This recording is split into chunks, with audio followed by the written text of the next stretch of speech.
Good versus bad debt.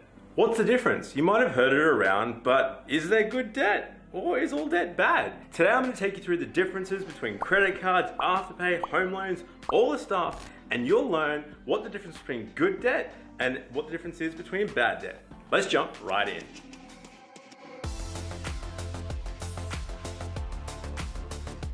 These days, unless you've got a couple of $100 lying around in your back pocket, you're most likely going to need to have debt of some kind to help you buy a home. Or you might have even studied and already have HECS debt. So what is the difference between good and bad debt? The simple way of looking at things is bad debt's going to cost you money, whereas good debt is going to potentially make you money. So let me break down the differences and the different types of debt, all the way from good debt down to bad debt and something that is just considered just terrible debt. And before I start the video, let me just say that this is general advice only. So this isn't taking into consideration your personal circumstances. If you need help with that, talk to a financial advisor, etc., etc. Number one on the scale of good debt is a student loan or HELPS or HECS debt. Listen, realistically, a student loan is an investment for the future. You're improving yourself, you're educating yourself, and you're hopefully going to help yourself earn a bit more income. The other odd one for us in Australia is with HECS or HELP debt. It's usually an interest-free loan from the government. So it's going to be the cheapest loan you ever get in your life. And you only need to start paying it back once you're working and earning roughly over $50,000. There's a bunch of scales online you can check out and work out what your payment's going to be. The second good debt that you can get is for an investment or a business loan. Now, the reason why this is good debt is, generally speaking, if you're buying an investment, like a property or a business, you're generally going to be making money from it. So the debt's actually helping you build more wealth. Now, there's going to be a couple of caveats on this, and before you get on the comments below, I want to say that if you're just funding a business to make a loss, then it's obviously not going to be a good debt. So there's a bit of a balancing act here, but certainly if you're buying an investment or a property or a business that's making you money and you're getting debt to get that, that's potentially good debt because it's going to make you more money. Now, in terms of neutral debt, so not good, not bad, is a mortgage. Now, why do I say that? Well, as you already know, a mortgage is going to stop you from paying rent. So it means you can pay off the house, potentially build up some equity and some wealth in that. But it's not necessarily going to make you money, as with a business or an investment property loan. With interest rates around 3%, home loan debt is probably going to be some of the cheapest loans that you're going to get because the banks are secured. So if something goes wrong, it's not like a car or a credit card where they've got no security. When something goes wrong, they potentially sell the house. Obviously, you don't want to do that, but that's why the debt's a bit cheaper. It's less risk for the bank. Like I said in the intro, a home loan's a bit of a necessary evil these days. Unless you've got $500,000 or more, depending on where you live, you're going to need to get a loan to buy a home. Now, where home loans can turn bad is where you overstretch and you try and borrow all the money the bank's potentially going to give you.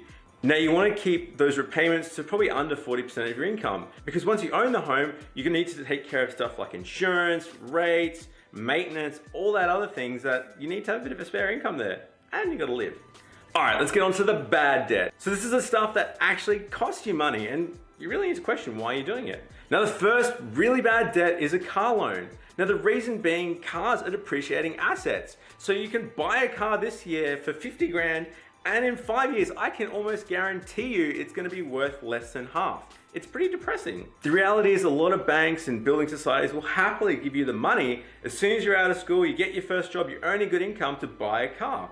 But the loans are generally pretty bad because they're going to encourage you to overconsume, buy something you can't afford, and then you'll end up spending all your money paying off that car that's going to depreciate instead of potentially saving and investing for the future.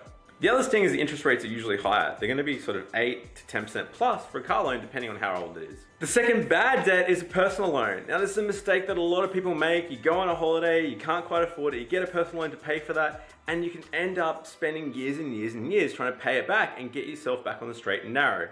The other thing is personal loans are about 10% or more because they're unsecured. So it can cost you a lot of money. And while it can make sense as a bit of a get out of jail card if something's gone wrong for you financially and you really need it, really think about it twice before you use a personal loan to pay for a holiday or just for some fun money. The third bad or terrible debt is a credit card. I read a stat that in 2016, the average US house that held a credit card balance was over $15,000. That's crazy, because then they only need you to make 3% repayments per month, and you can literally be paying that off for the rest of your life, paying the minimum repayments. The other issue I have with credit cards is the interest rates are crazy high. So they can be 18, 20% plus. So you might end up paying back 3, 4, 5 times what you originally purchased for. So if you buy a camera for $1,000, you're paying 20% interest, you're just gonna eat away and paying a big premium on that. And it's also affecting the habits that you're creating. So yeah, if you can, avoid credit cards and Afterpay for that fact, because it's making you overconsume. It might feel like it's easy and you can afford it, but you're not putting away money for tomorrow and not potentially investing for the future. So to summarize, good debt is money borrowed for property, shares, investments that you're gonna expect to grow over time and make you money. Okay debt or neutral debt is something that might not necessarily make you money in the short term, but potentially will appreciate over time and make you money from that. Bad debt is something that's gonna cost you money and depreciate over time. Think of cars, personal loans, holidays. Although they'll be fun, you're better off trying to save and use your own cash, because for the interest rates at 20%, you're gonna end up paying 2 or 3 times what it originally cost you in the extra interest rates. So that's it for today, guys. Hope you enjoyed the video. If you've got any questions, leave them in the comments below. Otherwise, hit us up at huntergalloway.com.au.